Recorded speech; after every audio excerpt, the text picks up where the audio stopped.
So பிசினஸ பொறுத்தவரைக்கும் மீன ராசிக்காரங்க கொஞ்சம் கவனமாவே இருக்கணும். ஏன்னா சொந்தமா நம்ம இன்வெஸ்ட் பண்ணி பண்றதுங்கிறது பிசினஸ். வேலைனா கூட யாருக்கோ வேலை செய்வோம். சம்பளங்கிறது மாசமானா வந்துரும்.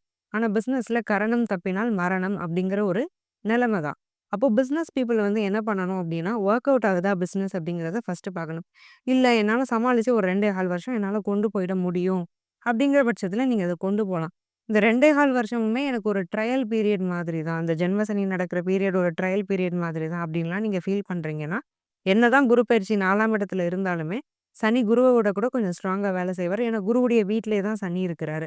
இப்ப இந்த 4ஆம் இடத்துல இருக்கக்கூடிய குருவால 10ஆம் இடத்த பார்க்க முடியுதே தவிர, 6ஆம் இடத்துல தொடர்பு கொள்ள முடியாது. அப்ப கடன் அமைப்புலயும் கவனமா இருக்கணும்.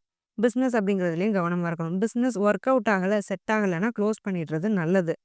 ஃபர்தரா ரிஸ்க் எடுக்காம. இருக்கிறத நீங்க காப்பாத்திக்கலாம். ஓரளவுக்கு என்னால ஓட்ட முடியும், கொண்டு போக முடியும் அப்டின்னா, எக்ஸ்பேண்ட் பண்ணாம, புதுசா அதிகமா கடன் வாங்காம, இருக்கிறத இருக்கிறபடி கொண்டு போய்க்கிறதுங்கிறது அடுத்த 1 வருடத்துக்கு ரொம்ப நல்லது.